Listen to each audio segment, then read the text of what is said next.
대통령실 직원들이 신라 면세점 쇼핑백 안에 부속실 보고서를.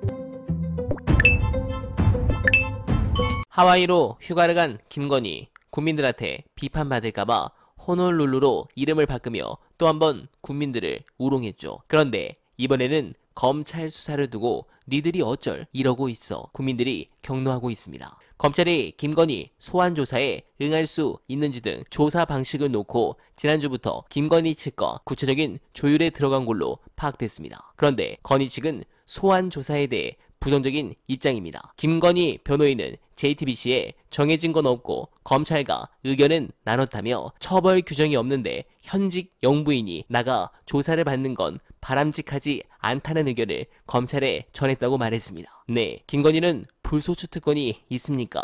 아니면 촉법 중년입니까? 이게 뭡니까? 오늘 임성근 소식부터 아주 난리도 아닌데 더 황당한 것은 따로 있습니다. 관련해 어날바 최저가 구경하시면서 중요한 영상 보시고 이어가 보겠습니다. 유모 행정관이 누구냐면 이제 코바나 컨텐츠 시절부터 김건희를 모셨던 그 직원 출신인데 최재형 목사하고 김건희 여사가 만날 때 그 일정 조율했던 카톡의 주인공입니다. 중간중간에 이제 어디로 오시라 뭐 이런 거 연락하고 이랬었던 유모 행정관을 불러서 관련 조사를 했다는 거고요. 그리고 이제 특히 지금 문제가 됐던 게 영상을 통해서 공개가 됐던 신라호텔 면세점 쇼핑백. 네, 그 저기 대기하고 있었던 사람들. 그렇죠. 그 코바나 컨텐츠 사무실 앞에 쭉 앉아 있었던 사람들. 근데 이제 한두 사람이 아니고 이제 여러 명이 쇼핑백을 나란히 들고 거기 쭉 앉아 있었던 장면이 매우 인상적이었는데 하필이면 면세점 쇼핑백이었기 때문에 저 안에는 그러면 디올 말고 뭐 루이비통이나 뭐 샤넬이나 뭐 이런 건가? 예, 세금 감면이 필요한 고가의 제품들. 그렇죠. 예. 그런 의혹을 이제 갖게 되는데 그거에 대해서도 물어봤답니다.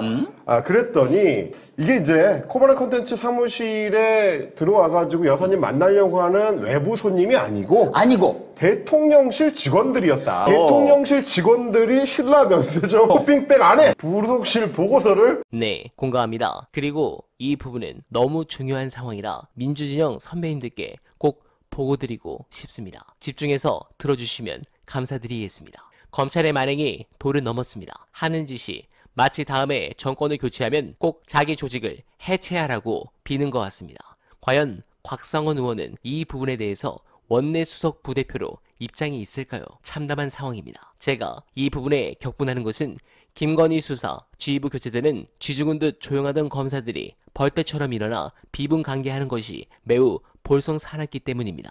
검찰이 도이치모터스 주가 조작 의혹을 받는 김건희를 수년째 불러 조사하지도 못하지만 검찰 내부망을 통해서건 어디를 통해서건 공개적으로 문제를 제기한 검사가 한 명이라도 있었습니까?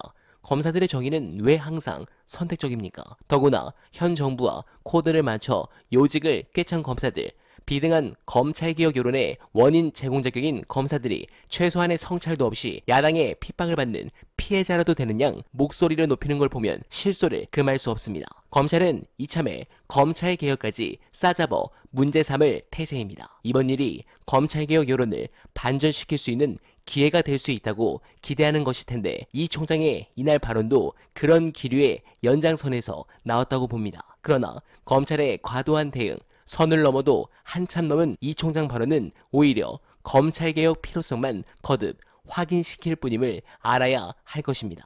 이재명 정부가 들어서면 끝이 아닐 것입니다. 저 무도한 검찰이 갈기갈기 찢어지고 역사의 최대 적폐로 기록될 그날, 어날바는 마지막 문을 닫겠습니다. 그날이 하루빨리 다가오길 간절하게 기원하며 어날바는 오늘도 최선을 다하겠습니다. 여러분 고맙습니다.